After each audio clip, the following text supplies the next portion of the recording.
Inter college में पढ़ने वाली एक लेक्चरर की दो बेटियां पैदा हो जाती है, लेकिन कोई बेटा नहीं था। इस बात को लेकर कई लोग टोकते थे, कहते थे कि बेटा भी होना चाहिए था और वंश चलाने के लिए बेटा बहुत ज़रूरी है। वो बेटे की बात आती है तो वो मायूस हो जाया करते थे, क्योंकि बेटा हो नहीं रहा था, इसीलिए ये परेशान हो जाते हैं। आखिरकार जेठानी एक दिन अपना बड़ा दिल करती है और बड़ा दिल करते हुए कहती है कि अगर तुम्हें कोई ऐतराज़ ना हो तो तुम मेरा एक बेटा गोद ले लो, तुम उसे अपने बच्चे की तरह पालो पोसो, मुझे कोई ऐतराज़ नहीं है, जैसे चाहो तुम उसको वैसे ही रखो। लेकिन देवरानी साफ इनकार कर देती है, कहती है कि मैं अपनी बेटियों के सहारे ही पूरी ज़िंदगी गुजार लूँगी, लेकिन मैं किसी का बेटा अपने साथ नहीं रखूँगी। आखिरकार वक्त बीत जाता है और वक्त बीतने के बाद फिर दो कत्ल होते हैं, और कत्ल इतने भयानक रूप में कि जहाँ-जहाँ तक इस कत्ल की गूंज सुनाई देती है, वहाँ के लोग सोचने पर मजबूर हो जाते हैं। आखिरकार कातिल पकड़े जाते हैं और कातिल पकड़े जाने के बाद फिर वो जेल जाते हैं और मामला अदालत तक पहुंचता है।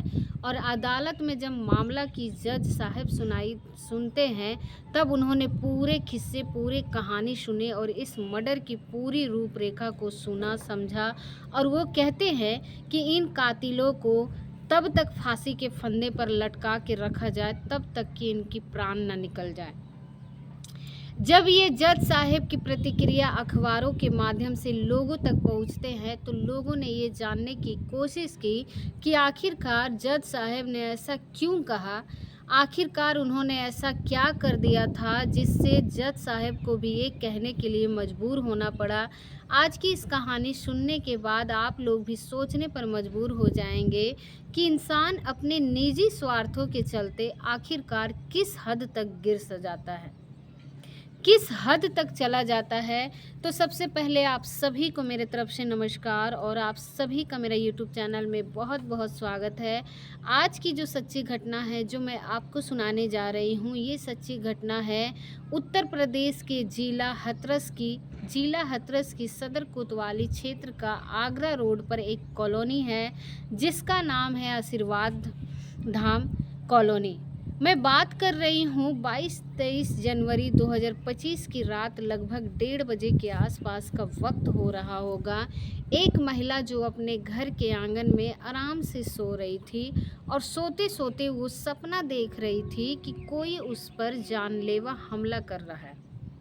हालांकि उसने इधर उधर बचने की जैसी कोशिश की, लेकिन अचानक से उसकी जब आँख खुलती है तो उसके सामने दो व्यक्ति खड़े थे, जिनके हाथ में सचमुच धारीदार हथियार होते हैं। इससे पहले कि वो महिला बचने की कोशिश करती, कुछ चीखती चिल्लाती, तब तक उसके गले पर एक के बाद एक कई वार कर दिए जाते हैं। लेकिन फिर भी उस महिला ने हिम्मत नहीं हारी और वो जोर जोर से चीखने लगती है। चीखते चीखते सबसे पहले कहती है कि राम बचाओ, राम बचाओ। जैसे ही राम को आवाज़ लगाई जाती है, राम क्योंकि उनके घर की ही छत पर किराए पर रहता था, राम ने ज़ोर ज़ोर से चीखना चिल्लाना शुरू कर दिया कि मैं आता हूँ, तुम्हें परेशान होने की ज़रूरत नहीं है। जैसे ही राम ने कहा कि मैं आता हूँ, तुम बिल्कुल भी परेशान मत हो, ये आवाज़ बाहर तक पहुँच जाती है और बाहर योगी माँ के नाम से मशहूर वो भी सुन रहे थे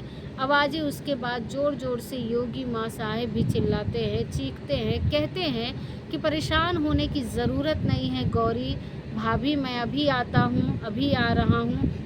अब इन दोनों की आवाज़, चाहे राम की आवाज़ हो या फिर योगी की आवाज़ हो, इनकी आवाज़ सुनने के बाद जब आसपास की कॉलोनी के जितने भी लोग थे, महज 1 मिनट के अंतराल में सब के सब जाग जाते हैं। और जब ज़ोर ज़ोर से लोगों ने चीखना चिल्लाना शुरू किया, तो कातिल जो थे, जिनके हाथों में धारदार हथियार थे, आखिरकार उन्हें लगता है कि अगर हम यहाँ पर रुक गए या फिर हम लोगों को पकड़ा जाए लिया तो तब तक हमारे मारे जा सकते हैं, इसीलिए यहाँ से भागने में ही भलाई है। दोनों अपने हथियारों के साथ जो भी मौके पे मिलता है समेटते हैं और समेटने के बाद यहाँ से भाग जाते हैं। और यहाँ यहाँ तब तक भागते रहते हैं जब तक कि कोई उन्हें पकड़ ना ले। आखिरकार घर की दहलीज के अंदर कुछ लोग अंदर आते हैं और जो छत पर है काम रहने वाला किराएदार राम होता है, वो भी उतर के नीचे आता है। उसने भी अपनी आँखों से जो मंज़र देखा, उस मंज़र को देखने के बाद उसकी भी ज़ोर-ज़ोर से चीखें निकल जाती है। दरअसल उसकी जो भाभी थी, जो कि अभी कुछ ही देर पहले चीख रही थी, चिल्ला रही थी, उनकी धारीदार हथियार से उनको गंभीर रूप से घायल कर दिया गया था। कमरे के अंदर जब जाकर देखते हैं तो इसके घर का जो मालिक है वो भी गंभीर हालत में ज़िंदगी और मौत की जंग लड़ रहा था और 2 बेटियां हैं, दोनों बेटियां ऐसा लग रहा था जैसे उनकी सांसें थम चुकी हैं। ऐसे कुछ देर पहले, अभी चीखे से कुछ देर पहले की बात है, ऐसा लग रहा था जैसे कि अब उनके साथ खून की होलियाँ खेली गई हो। तभी योगी साहब, माँ साहब तुरंत ही 12 नंबर पे कॉल किया। 112 नंबर पर कॉल करने के बाद कहा कि आपने ही सदर कोतवाली क्षेत्र के आगरा रोड में कॉलोनी है, आशीर्वाद धाम कॉलोनी, आप जितनी जल्दी हो सके वहाँ पर पहुँच जाइए। रात के लगभग 1:30 बजे के आसपास का वक्त हो रहा था। पुलिस 5 मिनट में वहाँ पहुँच जाती है। बड़े-बड़े अधिकारी मौके पर आते हैं और मौके पर आने के बाद देखा तो लड़कियाँ हैं, दोनों मर चुकी हैं और जो घर का मालिक है वो गंभीर रूप से घायल हो चुका है। जो मालकिन है वो भी गंभीर रूप से घायल हो चुकी है। जो घायल थे उन्हें उपचार के लिए हॉस्पिटल ले जाया जाता है। महिला का नाम होता है वीरंगना उर्फ गौरी और पति का नाम होता है छोटे लाल गौतम, जो कि ज़िंदगी और मौत की जंग लड़ रहे थे। इनकी 2 बेटियां थी, एक बेटी 12 साल की, नाम सृष्टि होता है, साथ ही एक बेटी 8 साल की जिसका नाम विधि होता है। दोनों खून से लथपथ थी। डॉक्टरों ने जैसे ही चेकअप करने की कोशिश की तो वो दम तोड़ चुकी थी, यानी कि वो मर चुकी थी। आखिरकार पति पत्नी को हॉस्पिटल लेके जाते हैं और हॉस्पिटल ले जाने के बाद उनका इलाज शुरू होता है तो उनसे पूछा जाता है, क्योंकि पति तो बोलने की स्थिति में थी ही नहीं, वो लगभग 1.5 साल पहले से ही एकदम शांत हो गया था, खामोश हो गया था। अब उसकी खामोशी कुछ जवाब देने को तैयार नहीं थी, हालांकि उसको मरा हुआ समझकर ही उन्होंने छोड़ दिया था। आखिरकार जो महिला होती है वो होश में आता है और होश में आने के बाद उसके मुंह से सबसे पहला नाम निकल कर आता है विकास। वो कहती है विकास घर आया था, पति का चचेरा खानदानी भतीजा है, अपने एक दोस्त के साथ जिसका नाम लल्लू पाल होता है उसके साथ आया था, रात आए थे। आखिरकार कहानी शुरू होती है।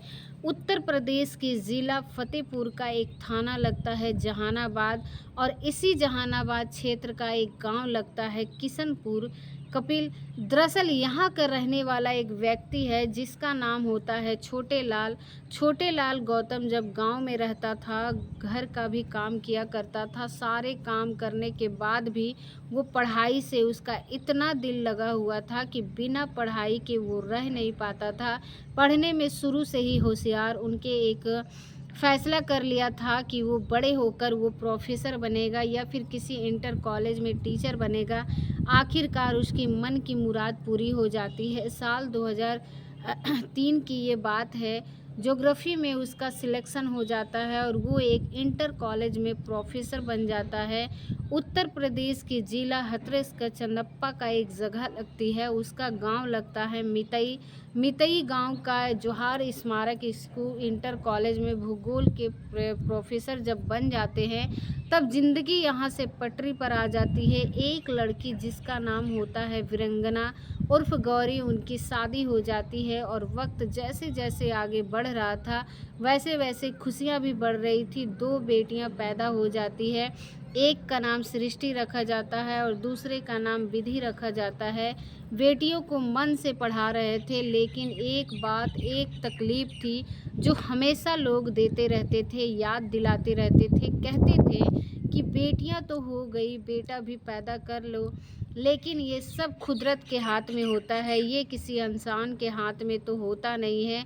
कुछ भी कर सकता था, लेकिन 2 बेटियां थीं। उन्होंने कहा कि इन दोनों बेटियों से ही सर्व करेंगे, अब इससे ज़्यादा कुछ नहीं। आखिरकार वक्त धीरे धीरे आगे बढ़ता रहता है और इन्होंने अपने कुछ प्लांट लेना शुरू कर दिया। गांव की ज़मीन भी थी और पहले से शुरुआत में ये किराए के मकानों में रहते थे, लेकिन जब साल 2020 आता है तो आशीर्वाद धाम कॉलोनी में अपना खुद का घर बनवाते हैं, एक गाड़ी लेते हैं और कानपुर के अंदर 2 फ्लैट खरीदते हैं। साथ ही हाथरस में घर का बना ही चुके थे। ज़िंदगी बेहतरीन चल रही थी, पटरी पे थी, दौड़ रहे थे और इस तरह की खुशियां घर में मौजूद थे। लेकिन एक दिन कुछ ऐसा होता है, इनके 22 फरवरी 2024 की बात है।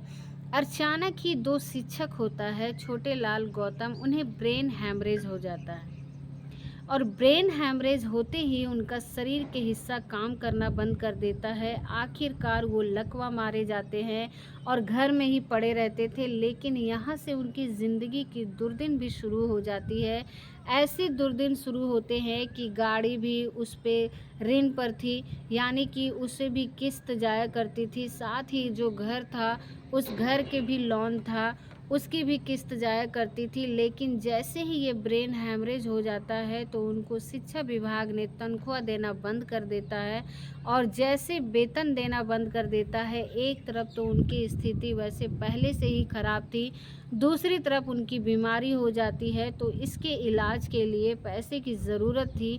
धीरे धीरे करके 2 फ्लैट होते हैं, उनको कानपुर में दोनों ही बिक जाते हैं। जैसे ही वो बिक जाते हैं, घर का खर्चा चल रहा था, उनको ज़िंदगी पर लाने की कोशिश कर रहे थे, लेकिन उनकी तबीयत लगातार बिगड़ी रही थी, सही नहीं थी। ऐसी स्थिति में जो बड़ा भाई इनका होता है, जिनका नाम बाबूराम होता है, उनका बेटा होता है सोनेलाल।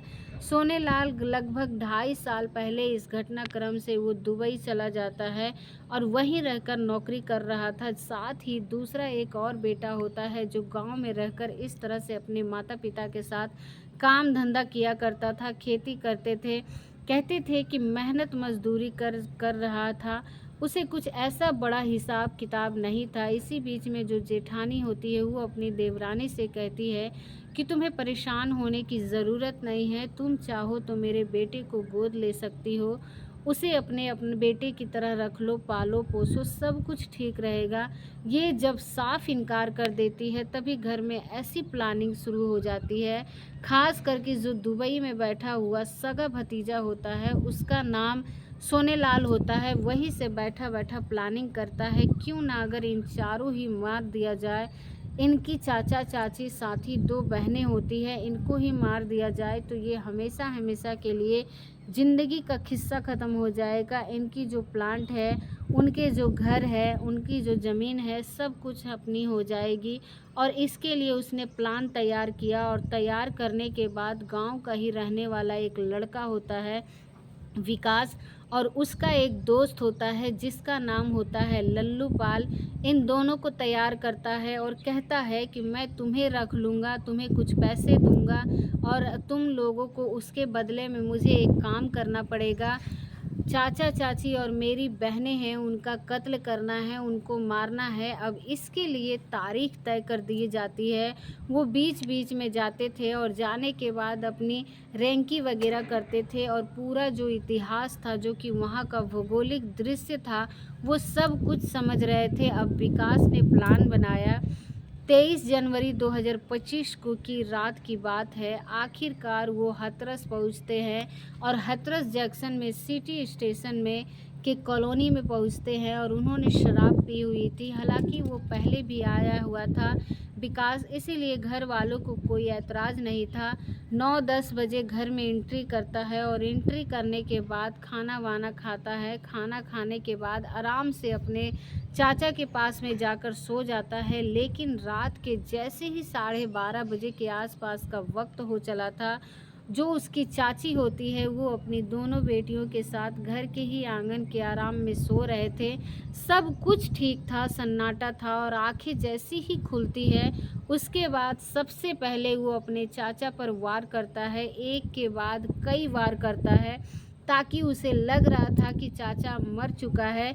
इसी बीच में वो अंदर कमरे से बाहर निकलते हैं अपने दोस्त के साथ, और एक दोस्त जो होता है उसने लल्लू पाल ने बड़ी वाली बेटी जिनकी 12 साल की उम्र होती है, नाम सृष्टि होता है, दूसरे ने विकास जो विधि होती है उसको पकड़ते हैं, और दोनों एक साथ एक टाइमिंग इतनी सटीक होती है कि एक ही बार में दोनों की गर्दनों को इस तरह से काटा जाता है जिससे कि अब उनकी हाथों हाथ मौके पर ही मौत हो जाती है।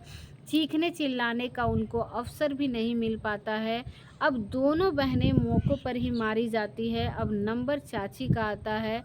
चाची आराम से सो रही थी। चाची ऐसा लग रहा था जैसे ख्वाब में दिख रही हो कि कोई उसको मारने की कोशिश कर रहा हो, लेकिन वो ख्वाब नहीं था बल्कि वो हकीकत था, और हकीकत भी कुछ ऐसा ही था।